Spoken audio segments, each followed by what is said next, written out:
Hey guys, welcome back to today's video. Today is Friday, January 7th, 2022, and today we're going to be talking about January 6th, 2021, the day that the Capitol was stormed for the first time in 200 years, a day that will go down in American history as an assault on democracy. And this is not really, I really don't think this is any type of partisan statement to say. I think that what happened on January 6th is absolutely outrageous and egregious, that an event that never should have occurred for the sake of American political standing. And the confidence in our elections have decreased dramatically as a result of these narratives that have been pushed by a certain political side that aims to undermine the free and fair election that was the 2020 election. Nothing that I have just said needs to be partisan, and it really shouldn't have been. And it is a very unfortunate reality that we are now in a position where saying that the 2020 election was not rigged is now a partisan statement. I'm looking at it factually. I'm looking at it from the complete accurate view of how the election went through. And there is no doubt in my mind that the 2020 election was a fair election. And I've been very consistent about that over the past year. Now, looking at what happened on January 6th, we all know this is an embarrassment for the nation. Regardless of where you stand on the political side, no one should ever be storming the United States Capitol. And that's just, in all actuality, a fact. It just should not be happening. Now, the January 6th insurrection, and I'm going to call it an insurrection because that's the term that I think is appropriate. There have been numerous polls that have shown that the American public still very much care about what happened on that eventful day.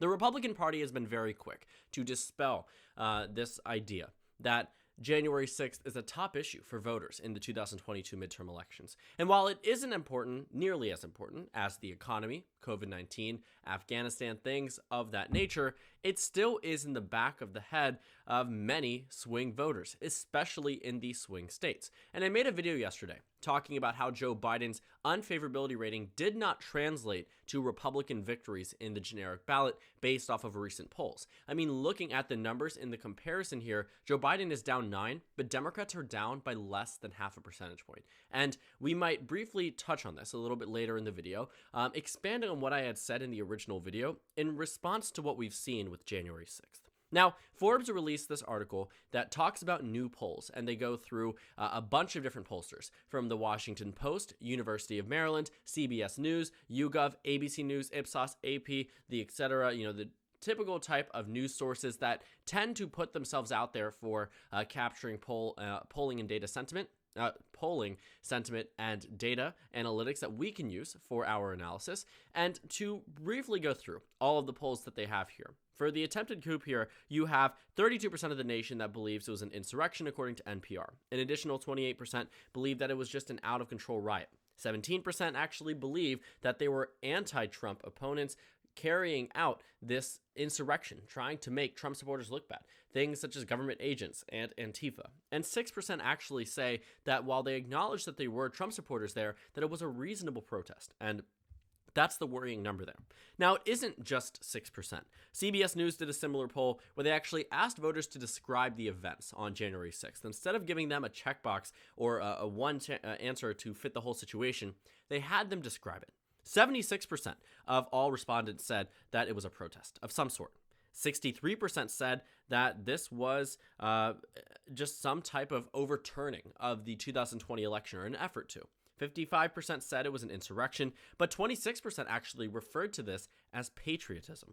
1 in 4 Americans views an insurrection as patriotism for whatever reason. And I think that that's something that should be at least mildly worrying, because no matter what, again, regardless of what side you are on, you should never be storming the Capitol in that situation. Not, in really any situation. I think that's something that we really should not be diving into after in response to a free and fair election. Now, for the blame, you will find here that the American public still largely blames Donald Trump. You can find in the NPR PBS News Marist College poll that 53% of people, this was mid-December, it was a telephone poll, 53% of people said Trump deserved a great deal or good amount of responsibility or blame for what had happened on January 6th. In January of 2021, immediately following, 63% agreed, so it definitely seems like the toll has been taken down. People were much more reactive immediately following, and then you started to see it draw down partisan lines yet again. Looking at a lot of what had happened here and a lot of what these numbers are telling us, the majority of the nation still largely recognizes that Donald Trump bore a great deal or good amount of responsibility, or should have a great deal or good amount of responsibility for what had happened. And that's according to ABC News and all the other pollsters here. I mean, the majority of the nation is clearly lopsided against Donald Trump in every single one of these polls.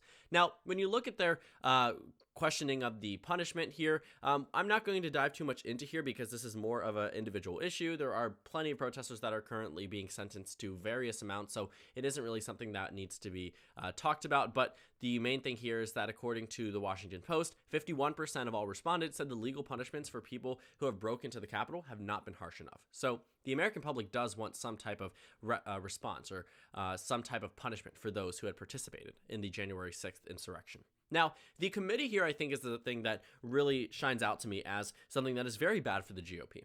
71% of all respondents, according to the Associated Press, say that Congress should continue its investigation into what happened, whereas 28% of people said Congress should not.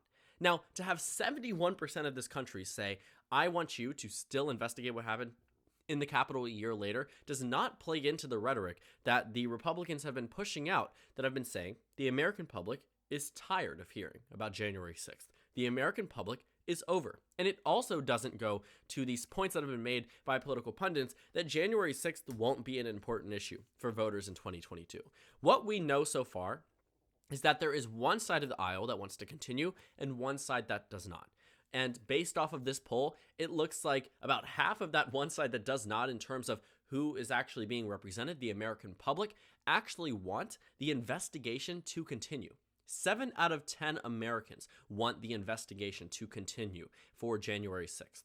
So as much as the Republican Party would like voters to drop it and not even consider it as some type of issue for 2022, that simply isn't the reality. And in the CBS News poll, 67%, 2/3 of the entire country, said that Congress should be investigating elected representatives or other public officials to see if they had a role in the events. Now, that partially may be fueled by the idea that it was inspired by, of course, Donald Trump being the majority of that vote there. But for the rest of it, potentially, that sometimes Democrats might have been trying to impact the events here, trying to lay it out to make Donald Trump look bad. But overall, the main thing here is that the country wants the investigations to continue. Now, back in May of 2021, and I know this seems like a long time ago, but January 6th, of course, was still being discussed. And the Republican Party actually blocked a plan for an independent commission on January 6th. This was not going to be a Democratic-led investigation. This was not going to be, what we saw for things such as Benghazi, where there was an intentionally partisan way of investigating a situation. And Democrats could have opted for that. But they put forth this independent commission, which they largely did because they did not have the majority that Republicans had in previous years. They also did not have the amount of support in the United States Senate. So they tried to make it an independent commission in an effort to, of course, be nonpartisan and not try to skew the results, but also to potentially win over some Republican votes. Now, they didn't get 0, but they did not get enough in order for this independent commission to follow through. And at the end of the day, it failed, and the Democrats were left high and dry in terms of a further investigation. But now they're starting to see things pick back up. Also, not everything needs to be done with Congress. Washington, D.C. is still an entity that can be investigated. Things that had happened in the Capitol building don't necessarily have to be investigated by the House of Representatives or the United States Senate. So looking at what had happened on January 6th, it also is out of Congress's control for anything else that is being decreed, because they aren't the ones sentencing the people that stormed the Capitol to, months in prison, years in prison in some cases. So with this American public sentiment, skewed one way, and the current trajectory of what we are seeing so far skewed the other, could potentially explain why people are apprehensive about following through to vote for Republicans in the generic ballot. Now, I talked about a bunch of reasons why this might be in my recent video, but this could also add into it. I think that when you see things that had happened like January 6th, and you see how President Trump has taken his newfound political presence, even as the voted out president. I didn't know the exact term for it there. There isn't a term that I could use to describe that. But as the voted out president, the former president of the United States, he has used that as a means of expanding on this election rhetoric that the 2020 election was stolen, that the insurrection was not in fact an insurrection, that all of these things that had happened simply had not happened the way that he wanted, and therefore they were illegitimate or illegal. And with that rhetoric continuing through this year, more than 40% of the nation believes that Joe Biden did not legitimately win the election. But notice how more than 40% is not the majority of the country. If you take a look at this poll, they found that 55% of those surveyed believe that Joe Biden won the election, and that includes Republicans. So as people begin to see how this election rhetoric has continued and how this election rhetoric has made it so, people still believe that the election was not rigged, refuse to accept the results of a free and fair election, and are gearing up for a midterm election where they are going to elect politicians that share the same sentiment, that 55% might actually turn on the GOP in a direct response to it. You see, when the Tea Party had their own type of protest, they did not do what the Capitol insurrection did. They did not storm the United States Capitol. They did not do anything similar to that. And with these protests, the demonstrations that have been put forth were able to translate into a bunch of victories for Republicans a year later. This January 6th insurrection might actually prove to be detrimental to the GOP. And you can see this very clearly in the party image. Remind yourself, Joe Biden is disapproved of by 9 points more than he is approved of. So the GOP should be doing better. I've already showed you that in the generic ballot, that simply is not the case. There is not some type of large victory, and ultimately they are failing to capture that anti-Biden sentiment and turn it into pro-Republican sentiment. But this can also be seen and explained by the party images, the way that the American public views individual parties. Now, earlier on this year, surprisingly enough, despite Joe Biden being recently inaugurated and a popular president at that point, starting off with about plus 20 nationwide, you found that the approval rating for the Democratic Party and the disapproval rating were about even. Very interesting. When you take a look at the Republican Party on that same poll, the Republicans were down by a very substantial amount. Republicans were down by a margin of 22 points nationwide. But that partly made sense. Joe Biden was soaring high in terms of popularity. He was recently elected, and Democrats had just won control of the United States Senate, and people were optimistic about what a trifecta might bring. But then later this year, in September, and at this point, September 1st through 17th, Joe Biden was unpopular. You can see not nearly as bad as he is today, but he was still unpopular. And Republicans were still down 16 percentage points. While that is an improvement from being down 22 points, being down 16 is still not a good result. Democrats, of course, tanked. They were down 12 points. But the difference there, the fact that Democrats have a higher favorability rating than Republicans did, at least in September, is a telling sign. And you might be saying, okay, things have happened since September. Glenn Youngkin has won. Joe Biden has gotten more unpopular. Things have changed. The trifecta failed. Build Back Better doesn't seem to be following through. So all of these things. Well, interestingly enough, we have polls from YouGov who constantly does these time and time again. They have the Democratic Party favorability rating and the Republican Party one. Before we get into the Republican one, I want you to look at the Democratic one. 53% have an unfavorable view of Democrats, and 40% have a favorable view. That's negative 13. You don't think Republicans would be at that point, considering all the signs that show that a red wave is incoming this year and that Joe Biden is an unpopular president, but it happens. And for this number, you will find that 59% of respondents have an unfavorable view of the Republican Party, whereas just 34% have a favorable view. That means just nearly over 1 in 3 Americans have some type of favorable view of the GOP, and the rest either do not have an answer or do not. And seeing that difference there, it is absolutely, resounding to see the difference. To be down 25 points for the GOP versus down 13 is a very big difference. And despite Joe Biden being immensely unpopular from where he was on the day of the 2020 election, I kid you not, he has fallen 16 points from where he was on the 2020 election. It's not translating into large victories for the GOP or any type of pro-Republican sentiment.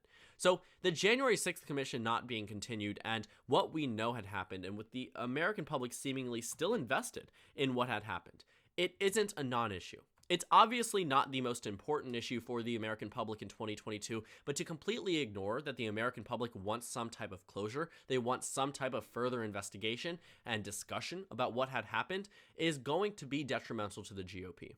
This image that I can show you right here of what had happened on the day of the insurrection, or plenty of the others that we know, what we have seen and what we know is to be the Capitol insurrection. These are the images that Americans think about when they think of the Republican Party. And the Republicans have done practically nothing to dispel this.